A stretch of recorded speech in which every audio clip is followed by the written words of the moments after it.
Hello, listeners. I am Debarati Deb, faculty of the Department of Management Studies, Salesian College, Siliguri campus.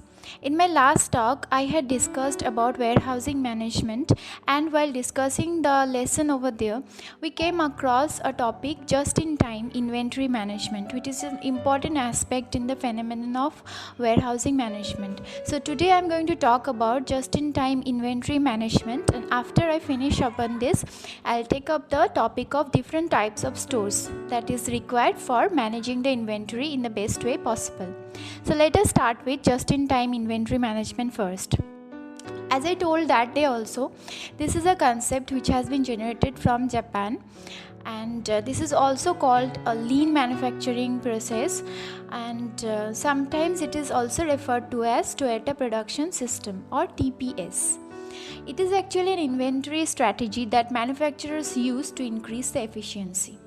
The process involves ordering and receiving inventory for production, and customer sells only as it is needed to produce goods and not before that. This type of inventory management provides many benefits but is not without its downsides also, and relies heavily on factors such as a strong, fast and efficient network of suppliers. Now let us talk about the purpose of this just-in-time management, why it is actually required in this competitive scenario of inventory management. See, ordering inventory on an as-needed basis means that the company does not hold any safety stock and it operates with continuously low inventory levels. This strategy helps companies lower their inventory carrying cost, increase efficiency and decrease the wastages. Just in time requires manufacturers to be very accurate in forecasts for the demand for their products. Just in time inventory management is a positive cost-cutting inventory management strategy, although it also leads to stock out sometimes. The goal of JIT is to improve a company's return on investment by reducing the non-essential costs that are associated with holding more than enough inventory levels. Some competing inventory management systems exist, including short cycle manufacturing known as SCM, continuous flow manufacturing CFM, and demand flow manufacturing known as DFM. The JIT inventory system represents a shift away from the older just-in-case strategy in which producers carried much larger inventories of stock and raw materials in case they needed to produce more units because of the higher demand in the market. Now let us know about the history also about it. This type of management technique is actually originated in Japan, as I already told, and is often attributed to Toyota. However, many believe that Japan's shipyards were the first to develop and successfully implement this approach. Its origins are seen as threefold.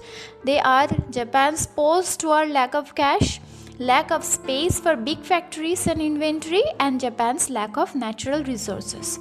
Thus, the Japanese leaned out their processes and JIT was actually born. News about the process and success of JIT reached the western shores in the year 1977, with implementations in the US and other developed countries beginning in the year 1980, and gradually the system became popular, and now most of the developed countries which always strive to bring efficiency in their management, they carry on this type of inventory management process. Now, what are the benefits of it? JIT offers advantages such as allowing manufacturers to keep production runs short and move on to new products quickly and easily if needed. Companies using JIT no longer need to maintain a huge expanse of warehouse space to store the inventory. A firm also no longer needs to spend large amount of money on raw materials for production because it only orders exactly what it needs, which frees up cash flow for other uses. Now I'll talk about the strategy that is actually used in the Toyota. Toyota started using GIT inventory controls in the year 1970 and took more than 15 years to perfect its process. Actually, not precisely 1970, in the 70s, and they have kept on processing the technique in order to achieve excellence. Toyota sends off orders to purchase production parts only when it receives new orders from customers. Toyota and GIT manufacturing will succeed as long as the company maintains a steady production rate with high quality workmanship and no machine breakdowns at the plant that could stall the production. Additionally, it needs reliable suppliers that can always deliver parts quickly and the ability to efficiently assemble machines that put together its vehicles. Now, there are risks also. GIT inventories can bring about disruptions in the supply chain. It only takes one supplier of raw materials who has a breakdown and cannot deliver the goods on the time. It is enough to shut down a manufacturer's entire production process. A customer order for goods that surpasses the company's forecasted expectations may cause part shortages that delay the delivery of finished products to the ultimate customers. Now I'll tell about you an example of disruption, which is a true story. In the year 1997, a fire that took place at a brake parts plant owned by the company Aisin destroyed its entire capacity to produce a P-valve, which is a part for the Toyota vehicles. Aisin was the sole supplier of this part for Toyota, and the company had to shut down production for several weeks. Because of Toyota's GIT inventory levels, it ran out of P-valve parts after just one day. This situation could have been devastated Toyota's entire supply line. Fortunately, one of Aisin's suppliers was able to retool and start manufacturing the necessary P-valves after just 2 days. Nevertheless, the fire cost Toyota nearly $15 billion in lost revenue and 70,000 cars. The problem trickled through to other suppliers for Toyota as well. Some suppliers were forced to shut down because the auto manufacturer didn't need their parts to complete any cars on the assembly line, as only one of the part was being unable to be delivered. Okay, so that was all about GIT, inventory management system. Now I'll talk about another topic in the 4th chapter itself in production management, which is about the different types of stores. You can see in the unit number 4 it is written as centralized and decentralized types of stores, but these are not enough. There are more explanation required if you talk about the entire types of stores available. Now let us have a brief discussion on it. I will specifically mention the names while I'll go on discussing. If you're interested in this topic and if you want to note down the points, you can note down. Otherwise, you can get the materials in the website also. There are different books available. Also in the website called materialsmanagement.info, you can get these topics. So I'll just give you a brief discussion on it. Elaborated discussion you can write on your own, and while I'll discuss, you can note down the points whatever I'm saying.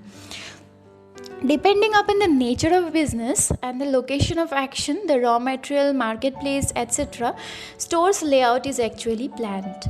Hence, it is necessary to have a look at different types or classification of the stores that actually the store managers follow. Basically, there are two broad classifications. First one is functional stores and the second one is physical stores. The functional stores, which actually depends on the use to which the material is put. I'll go elaborately discuss. Let me talk first about the physical stores. It depends on the physical stores depends on the size and the location of the plant. Okay, so now have an elaborated discussion on the different types of functional stores. First one is raw material stores. This is where the raw materials used in the factory are stored. Simple. Usually this is the largest kind, and the location should be such that it is situated alongside a railway, canal or a river. Where the deliveries are by road, there must be adequate space for trucks to move, turn and park. If sufficient provision is not made for quick and easy loading or unloading, heavy demurrage can result. Next type of store is Production store. Production also requires a large number of materials, generally called consumables, eye shields, cutting oils, gloves, aprons, jigs, small tools, etc. A store stocking such items is called a production store. Third one is general store. Various kinds of miscellaneous items like paints, brushes, cleaning materials, woods are kept here. In some cases where there is no production store, the materials mentioned in the production store are kept in the general store. So it will act as a support system to the second one that I discussed, that is production store. The fourth one is tool store. All kinds of tools, measuring instruments, saws, then small tools like hammers, pliers, etc., or just they are stored here. And sometimes the things which we sell normally as scrap also are stored here. The steel scrap is usually kept separately, preferably in the open. Some metal scrap like copper can be very costly and should therefore be kept in safety in covered stores, and for that reason the tool stores can be used. Next one is salvage store. Here materials rejected on the factory floor are stored either with a view to salvage them or to sell them as scrap. Steel scrap is usually kept separately, preferably in the open. Some metal scrap like copper can be very costly and should therefore be kept safely in the covered locations. Next one is packing store. Packing materials are kept here, and these include wood for making crates, cardboard, cartons or bottles, whatever, as in the pharmaceutical company, or sometimes even empty cylinders are stored here. Next one is spare parts store. These spares are usually required by maintenance, for repair or overhauling of equipment and machinery in the factory. Such a store can also have spares and components which have been manufactured in plant or purchased from outside and meant for production. This is also called a finished parts store, semi-finished parts store, or sometimes also component store. Next one is receipt store. This is where goods are received from vendors or those cleared from the railway station, airport or the docks are kept. Next one is quarantine store. Here materials received from outside awaiting inspection, and this is usually a part of the receipt store. The term quarantine is used because often inspection may not be completed in a day. A lab test may be required for specific items. In such cases, these materials are placed in the quarantine store. Next one is finished goods store. As the name implies, finished products of the company meant for dispatch to customers or for transfer to another stock point or distribution centers are usually kept here. Next one is work in progress store. In many cases, a particular shops produce an item in batches. This is neither a raw materials nor finished goods. It is an intermediate state. In some instances, the spare parts store can also be called a WIP store, where the unfinished goods are stocked for future use. Then stationery store. This stationery store keeps office stationery for issue to different departments of the company itself. Next one is bonded store. This is a store in which goods on which the customs or excise duty has not been yet paid, they are kept. Next one is the refrigerated store. As the name implies, this type of store is used for storage of perishable items like fruit, meat, chemicals, medicine, vegetables, etc. Then we have flammable material store. This is used for the storage of highly combustive material like oil, paints, etc. This store consists of separate compartments partitioned by firewalls, which is done with a view to prevent movement of flames from one part to the other in case a fire breaks up.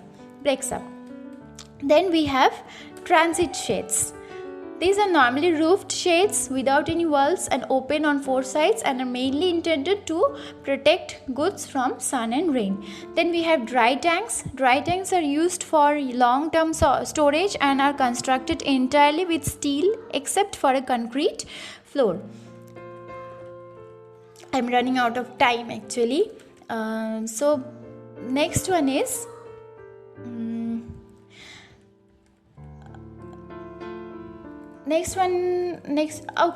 let us do one thing. We will discuss on the functional stores types, on the physical stores types in the next talk. So till then, have a nice day and thank you for listening again. Bye bye. This and other episodes of Radio EduPods, Radio for Learning, are available on Listen to My Radio app at 6 p.m. from Monday to Friday and at 6 a.m. from Tuesday to Saturday. All episodes are available on Salesian TV YouTube channel. Share, like and subscribe Salesian TV, the ultimate learning resource channel.